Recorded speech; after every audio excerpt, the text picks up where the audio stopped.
What's up, people? My name is Shaggy, the Opinionated Hippie. Currently today, ranking and reviewing the Peter Gabriel studio albums. I started this channel to discuss all things Frank Zappa. I've pretty much done that. I got some more to do, but I am using Frank Zappa's concept of the big note to include a whole bunch of other stuff. And we get to Peter Gabriel through Peter Gabriel a long, long time ago, some 5 decades ago or more. Was in this little band, this little art rock, progressive rock band called Genesis. You might have heard of it. He left that band, and when he left that band in their search, he was the lead singer of that band, among other things, played the flute, wrote the songs, some of them. When he left the band, they needed a new lead singer. They decided to forge on, and turns out their drummer, a guy named Phil Collins, who you might have heard of, big in the 80s and 90s, had a couple hits, was in a TV show called Miami Vice, did the soundtrack for a Disney movie. That guy became their new lead singer. And even though he played drums on the albums, they were like, well, when we tour, he didn't want to be behind the drum kit the entire time. He wasn't Don Henley. So they needed a replacement drummer to play live. And after trying out Bill Bruford for a while, Chester Thompson stood in, became their drummer, pretty much remained their live drummer for the rest of their touring career. Chester Thompson, who appeared with Frank Zappa from October 73 through the end of 74. That Chester Thompson. So anyways, that's how we arrive at Peter Gabriel. And yes, the fact that we can get to Peter Gabriel through Genesis does mean, of course, that we can get to Genesis. I am going to review the Genesis albums at some point. But before I make that video, I want to revisit the more recent ones so that I'm speaking from a fresher perspective. But the problem is, I don't want to listen to those recent Genesis albums. So I'm torn between, obviously the thing I should just do is not do the video and not force myself to listen to those albums. But I think I'm gonna do the hard thing and force myself to listen to those albums and one day make a video about Genesis. Anyways, yeah, that's a whole other tangent. My bad. But anyways, on to Peter Gabriel. These are his 7 albums. I think they're all good. They're ranked by my favorite and pretty much my personal history with Peter Gabriel. I think flavors a lot of where these things fall on the list. And I'm going to apologize right off the bat. For number 7. My process is I decide I'm going to, let's do Peter Gabriel. So I write down my list. Once I'm sure I have it, I put it in ink on a piece of paper. And then right before I make this video, I Google rankings, Peter Gabriel albums ranked. Just to see where, what kind of grief I'm going to get in the comment section for where my rankings fall. And so I apologize for number 7, but I will defend it. And I stand firm in my belief that it is my 7th favorite Peter Gabriel album, despite what the rest of the world seems to think. But yeah, anyways, I think you can predict what number 7 is. And now we're on to it.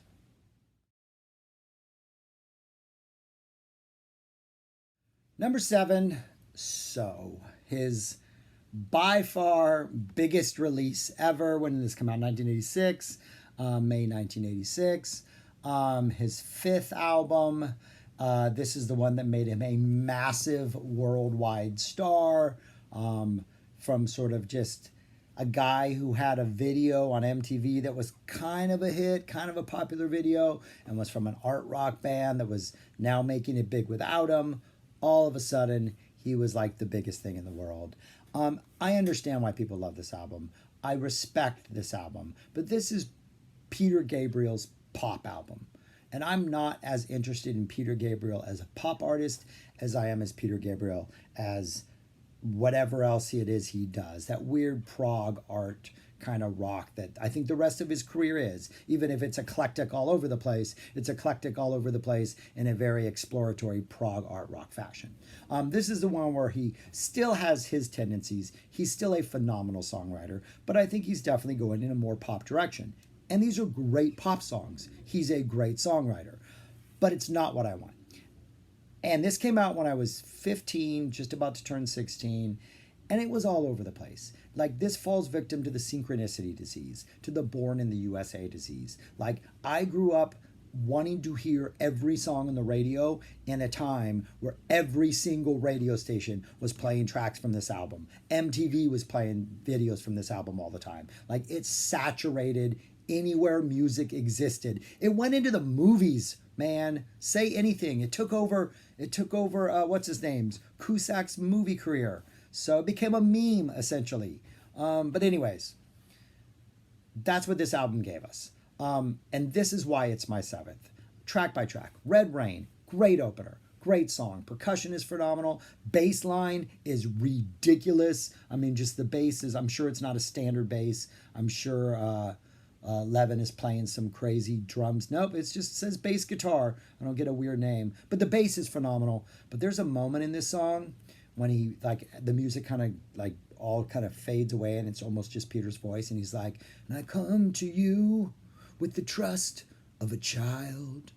And it's just like this dramatic moment that my job as a kindergarten teacher is to, like, literally my entire day, people come to me with the trust of a child. And I still don't like that lyric. I don't like that moment. I don't like that breakdown. It's just something that from the first time I heard it, I just wish it wasn't there. And the rest of the song is phenomenal. Sonically, it sounds absolutely amazing. But of the 7 albums, I think this is my least favorite opening track, right? So if I was ranking the albums track by track, after track number 1, so is number 7, because I like all the other opening tracks. Strong set of opening tracks. This is a great song. The other ones are greater. Number 2, Sledgehammer. Top 10 Peter Gabriel song, top 5 Peter Gabriel song, top 3 Peter Gabriel song, one of the best pop songs ever. I love it. My wife loves it. We love it so much we put it on our wedding CD that we passed out to people that had a whole bunch of like weird funky love songs. Our wedding, we had the wedding and the reception at the same place, and almost as soon as the vows were done, the party started, because that was what we were wanting to get to, was the celebration. First song the DJ played, Sledgehammer. Play it for my class every year. We get funky to it all the time.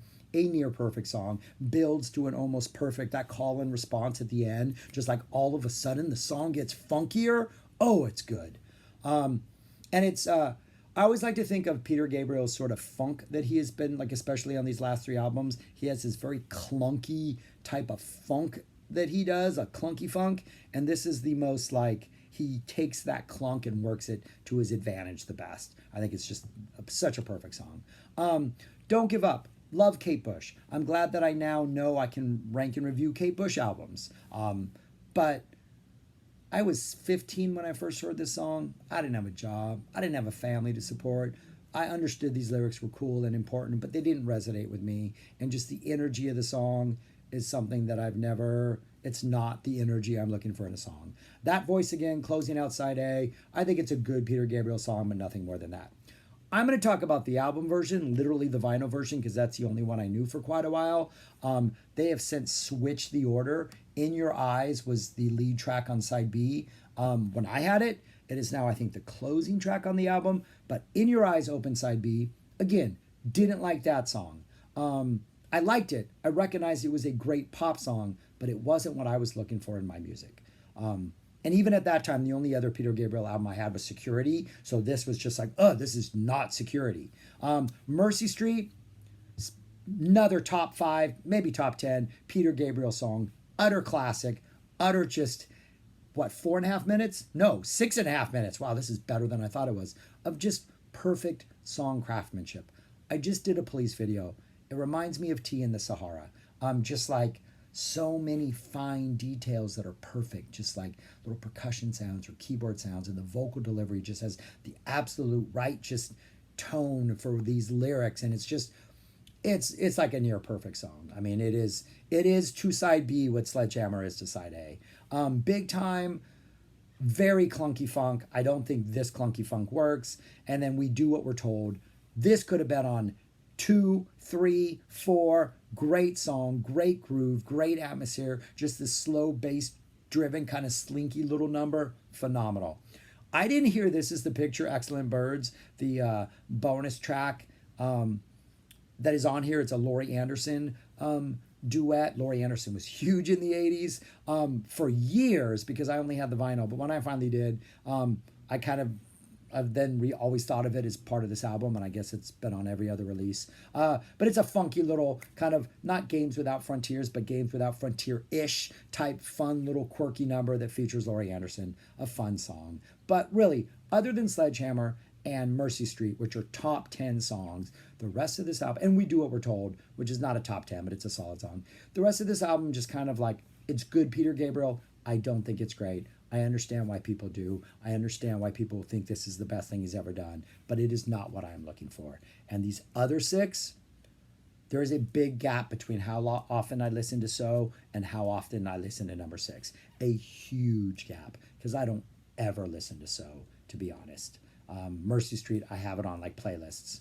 And I don't need to hear Sledgehammer again. That's everywhere. But other than for my class. But yeah, big gap. Everything else on this list, I still listen to quite a lot. And now on to number 6. Number 6 is his 6th album, 1992's Us. So this came out almost over 6 years after his worldwide smash. So it is definitely a much more somber, a little bit slower, definitely not as funky and upbeat. There are moments that try to get a little bit funky and upbeat, but this is definitely this album and the one that appears next on this list. I listen to a lot, but I listen to a lot in very specific occasions.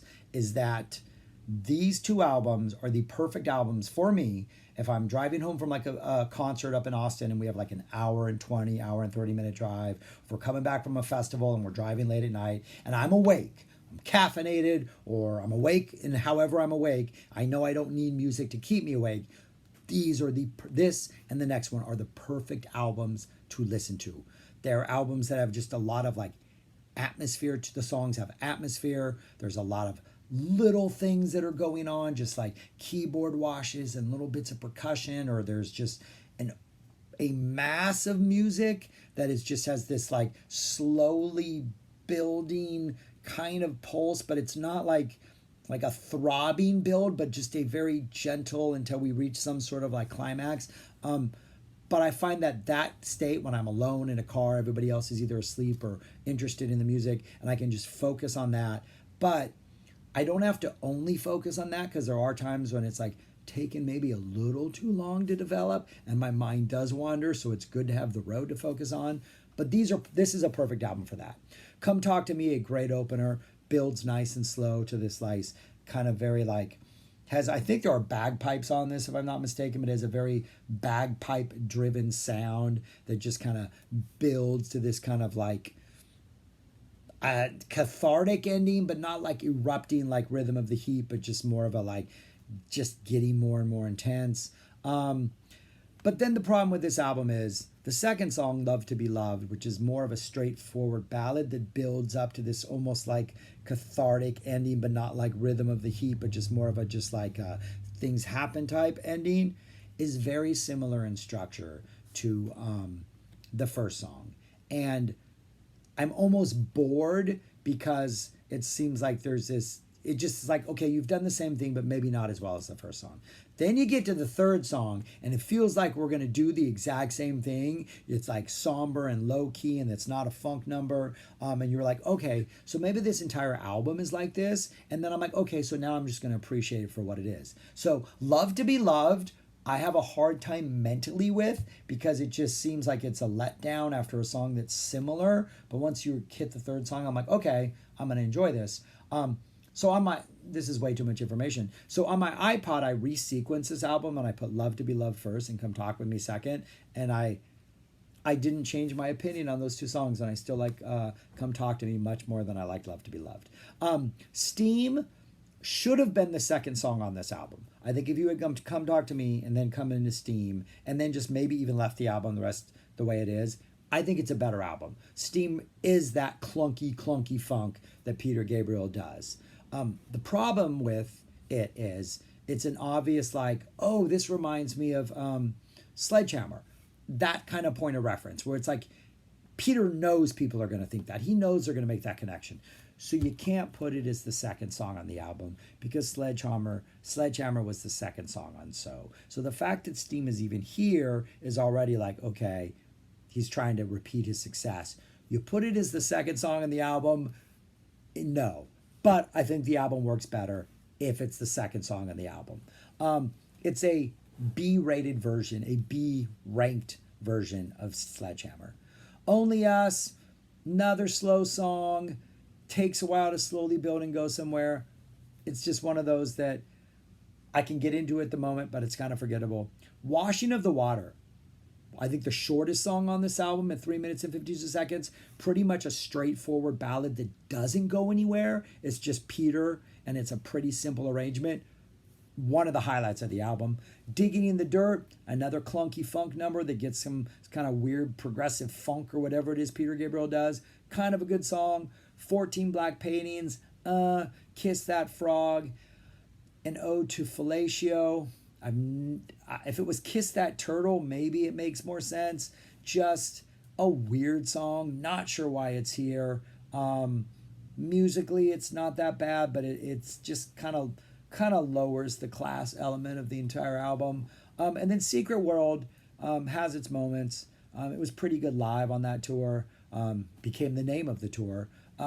But doesn't do anything different than the rest of the album. But anyways, I like to listen to it when I can focus on it when I'm driving. It's got a couple really strong songs. Come Talk to Me is strong. Washing of the Water is an underrated, really good song. Blood of Eden is a pretty good song. But for the most part, kind of one note,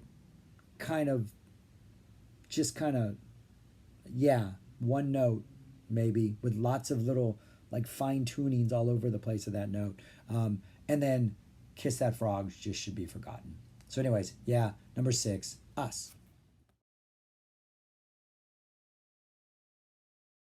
Number 5 is 2002's Up. This is a just remarkably consistent album that has a very intense sort of unresolved tension that just runs from like the very beginning through the very end. There's a little lull in the middle. There's back-to-back songs. I guess the end of side A, the beginning of side B, which on a CD, or it's that middle chunk, which I wish were better and kind of don't fit with what I think the rest of the album feels like. But it's still a really, really strong album. It opens up with a song called Darkness that is like, starts off with like 5 or 6 seconds. It's not very long, of like keyboard noises. Like you feel like you might be slowly working your way into something. But then immediately there's just this like heavily processed guitar, like duh noise that you're just like, oh, okay, we're in there. And then the rhythm hits pretty hard, for some verse, for some lyrics. And then for the rest of the song, which is like pretty long, like almost 7 minutes, we have this contrast between this like really aggressive, processed noise sound and these just like almost like lullaby type like melodies that are meant to sort of like completely contrast that aggression, but with lyrics that are maybe a little not too comforting. And there's a kind of a back and forth between these feelings for the course of the song. And when you reach the end of the song, it's not resolved. Like that opening burst of whatever it was doesn't have this like cathartic climax where you can let go of that energy. And it's just kind of there. And it feels like for the song, it doesn't work. Like I think the song fails because the ending is kind of disappointing. But for the album, it literally just opens the door for all of this weird tension that almost all of the really good songs on this album have. Growing Up, song 2, really kind of that clunky funk, has some like growing up, boom, boom, boom, some weirdness where Peter's kind of strutting. You can feel him, but it contrasting with, again, some more like softer moments, some more pop rocky softer moments maybe in Peter Gabriel world. But again, there's a funk to this that kind of plays with the tension that the first song created. Sky Blue, kind of like the titles on this album are really good. Kind of a little moment of release before No Way Out, which again has a kind of a claustrophobic No Way Out type feel. And then you get the lull of the album, I Grieve, which is like a good song if you're driving and you want to focus on something, but I think it's kind of forgettable. And the Barry Williams Show, which is Peter Gabriel's attempt to do Don Henley's Dirty Laundry. It's my second Don Henley reference on this video. Don Henley's Dirty Laundry was about like the sleaziness of local news, or their sort of lack of scruples or lack of morals. This is sort of about, talk show hosts who exploit people for their own good, exploit horrible ideas, for their own benefit. And it's just kind of a tired concept even in 2002. And musically, maybe, you have Sledgehammer, and then you have Steam, and then you're way down here with Barry Williams Show, but maybe it runs on a continuum. I think the most disappointing song on this album, but the song after that is My Head Sounds Like That. That's the name of the song. And like I said, the titles on this are really good. So if your head sounds like that, it's probably something you're complaining about, and it's probably a headache-inducing type thing. It's probably a little bit creepy and mysterious, and that's this song. Very not upbeat, not aggressive, but disturbing, and yes, kind of aggressive in a slow, subtle way. More Than This, which has moments where you feel like it's going to pick up, but it never does, and it lulls back down into these things, but some nice melodies in here. Leading up to Signal to Noise, which, again, signal to just building to like white noise almost. Not too aggressive, not ridiculously harsh, but the build is a very cathartic release at the end of the album. And then the last track, the shortest one on the album, The Drop. It's just, we've dropped. The tension is gone. We can relax and go home. It is a great album. This is a true album in which the sum is definitely greater than the parts. The best songs on here, probably My Head Sounds Like That, I think might be my favorite. I think that's the one thing that is the pinnacle of all things on this album, but they're all solid other than those two in the middle. And the whole, like this is like the whole, the sum is greater than the parts on this album. Number 5, Up. Number 4 is Peter Gabriel, Car. His debut album, I guess this came out in 1978, if I'm not mistaken. 1977, I'm off by a year. And really, there's one reason this is at 4 instead of number 3. And there is a song on here called Waiting for the Big One, which is kind of this slow, bluesy, almost not cabaret number, but has this very like dramatic sort of piano thing with a waiting, almost a Randy Newman. Maybe that's what it is. There's a Randy Newman apocalyptic vibe.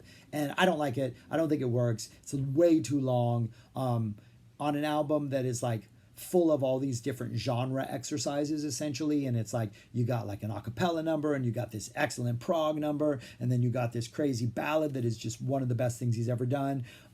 I respect that you're going to do this sort of like Randy Newman blues type thingy, but it's too long and it drags, and it brings the album down to 4. The rest of this stuff is fantastic. Moribund the Burgermeister, Peter Gabriel, this could have been on The Lamb Lies Down on Broadway. Side 3 or 4 would have fit in perfectly. Weird, funky number. Salisbury Hill might be the best thing he's ever written. Might definitely going to be on the top 10 list. Phenomenal song. Modern Love, his attempt at a rocker with some outright silly Peter Gabriel type lyrics.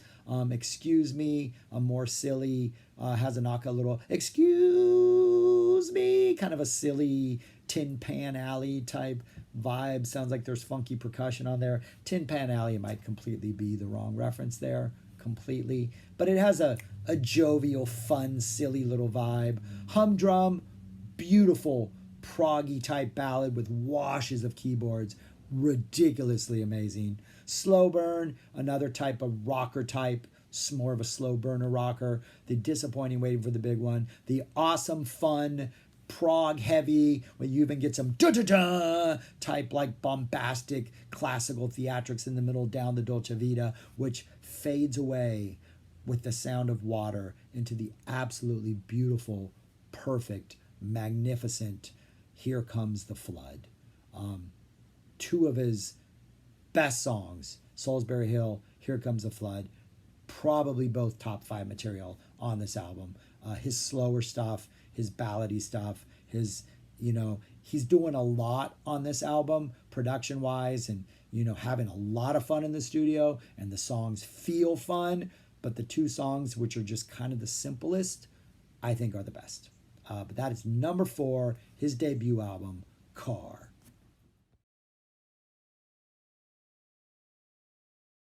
My number 3 album is Scratch, his second album. Fantastic album. Robert Fripp is all over this thing. There's definitely more of a the album feels much more like a cohesive whole than the first one did. A lot of that does have more of a there is it's definitely not as upbeat and rock and roll as that first one, but it's bringing a Fripp energy. There are a couple like very incredible grooves on here, couple nice rockers. It is a little bit all over the place also, but there tends to be a little more cohesion in the tracks. Opens up with On the Air, a just absolutely perfect slow, like builds up with just these keyboard sounds, then erupts into just this amazing sort of rock energy. Then you get a little like keyboard madness at the end, and that segues directly into DIY, which is a really nice clunky funky Peter Gabriel number, short little pop song almost. Mother of Violence, nice little ballad, beautiful singing performance by Gabriel. A Wonderful Day in a One-Way World, little quirky number, bringing that kind of quirky energy to the album. And then White Shadow, which just has this amazing, like just opening groove in the beginning that is absolutely phenomenal. And then Fripp's just laying down some amazing guitar work on that. Indigo, kind of a slower ballady type number. Animal Magic, which is a ridiculously upbeat, fun rocker. Exposure, great jam in here. I think Fripp is credited with Frippertonics. Why do I have a hard time saying Frippertonics on here? So Fripp again is all over this song. Just a great groove. I think the only lyrics are expose. Oh no, there's lyrics in here. But just a funky jam. This is the closest thing Peter Gabriel gets to playing like real funk on Exposure. Flotsam and Jetsam, another kind of ballady number. Perspective, another weird, quirky, upbeat rocker. And then we end with Home Sweet Home, which is quite a depressing little number and a very heartbreaking, sad way to close any album, despite being called Home Sweet Home. But anyways, my number 3, his number 2, Scratch. My number 2 favorite album is his third album, Melt. This is a perfect album. Yeah, I mean, just I like the other one a little bit more for personal reasons. Unfortunately, this album, I think, is responsible for the gated drum sound of the 80s that utterly ruined so much music that Collins pretty much, I think, introduced into the world. I think the opening track on this album, Intruder, is the first time that sound was introduced to the world and then thus overused for a good decade. However, and this is the genius of Peter Gabriel, and I guess in this case Phil Collins, it works on this song. It makes this song creepier. The opening song, Intruder, it is about an intruder. There is the sound of what I think is supposed to be like metal being twisted at some point, like somebody's breaking into a house. It is an utterly chilling, disturbing sonic landscape. The song is disturbing, and those drums are perfect. Unfortunately, they spawned monsters. The second thing is there's no cymbals. Gabriel was like, no cymbals.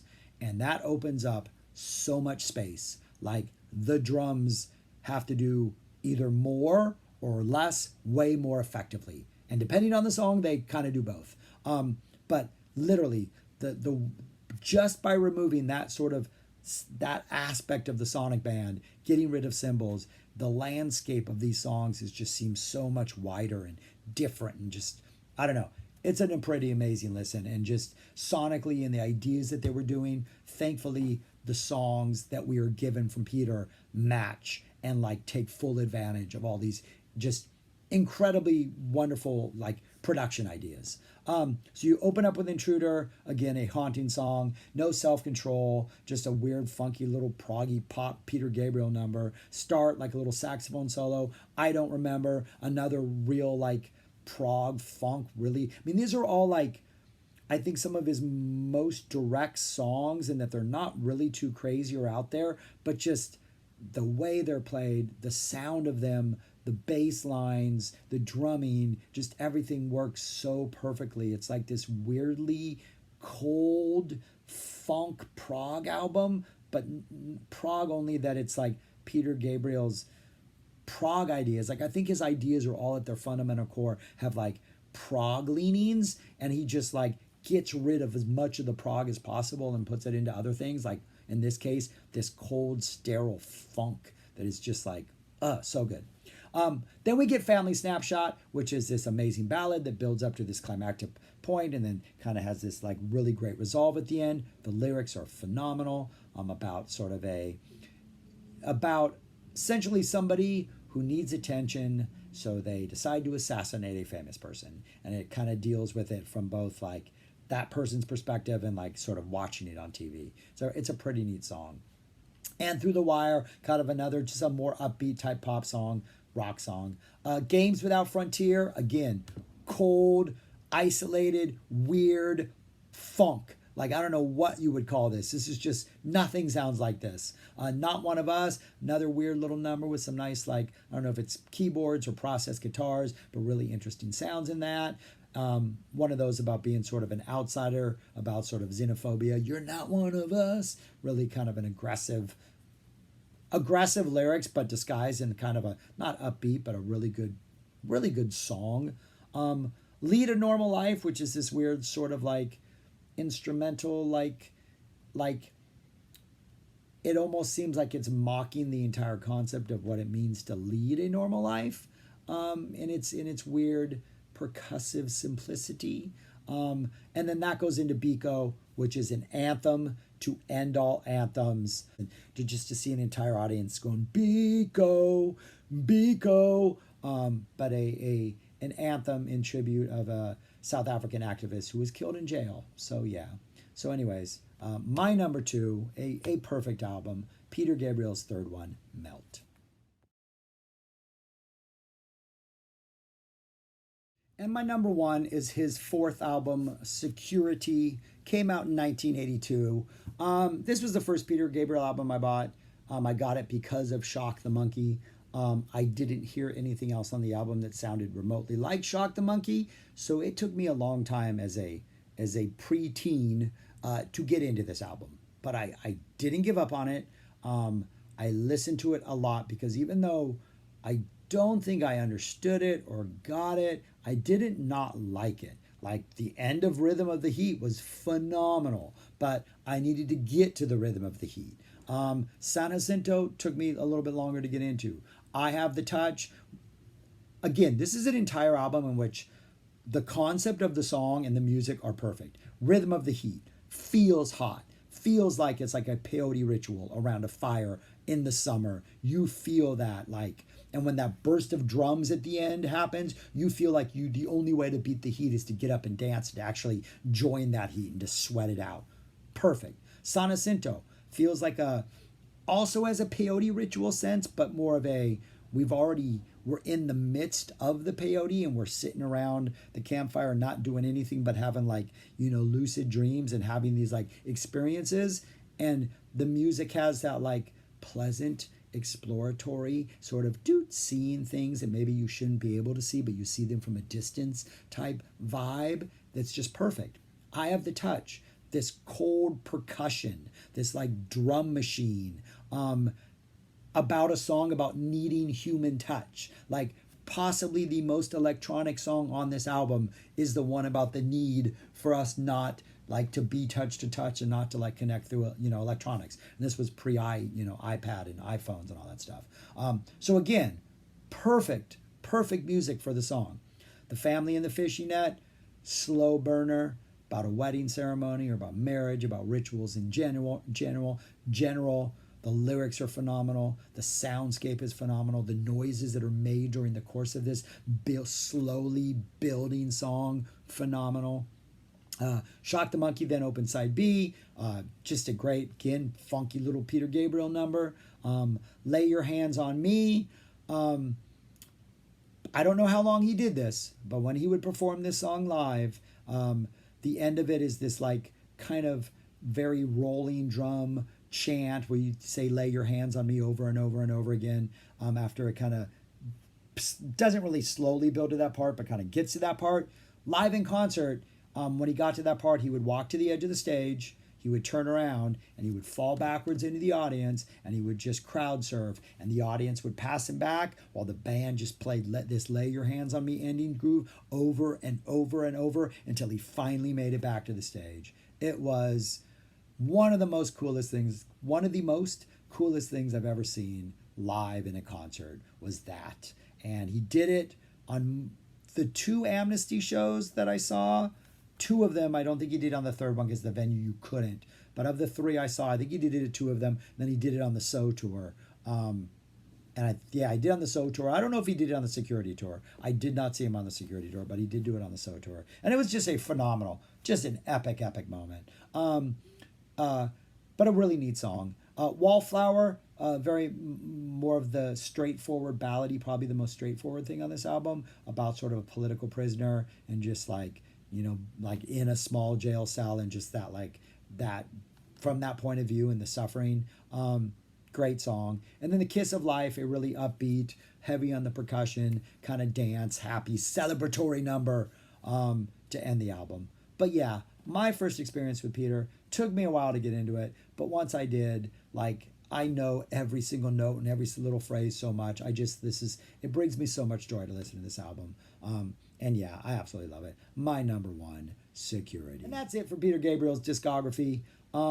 If you like my number 1, if you like Security, if you like any of the albums, or if you don't like the albums, you might like this. His soundtrack for Scorsese's The Last Temptation of Christ, Passion, is a really good album, a really good listen.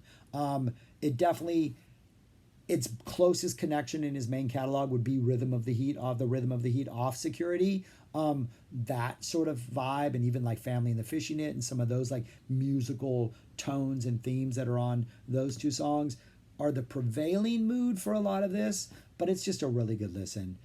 It's just a really good out there endeavor. He did the soundtrack for the Millennium concert in London back in 2000 called OVO, that has some interesting moments on it, but it's a struggle, but it's not consistent, but there are some interesting moments of that. He also has 2 cover albums. He covered a bunch of other artist material in the hopes that those artists would in return cover his material. It was sort of like an artistic let's collaborate project. That didn't really pan out as far as other people doing his stuff. It's a covers album. I don't have anything to say about it. I didn't find it particularly compelling. And then he covered his own material with an orchestra, which again, I don't find compelling, so I'm not going to review those. But in his live album, he did a live album after Security, before So, that not the best sound in the world, but there's a song on there called I Go Swimming, which is a bass-driven, just an incredible song. Plus, some of the performances are interesting. But it is maybe worth checking out if you like the rest of the stuff. But anyways, I've talked way too much. This video's too long. Let me know why I'm wrong, what I messed up about, it's hot here. Messes with your brain. I'm sure I made some mistakes. Comment below. Give me your favorite albums, all that stuff. Thanks for watching. Subscribe, share, whatever. You know how it works. Peace, y'all. Have a good day.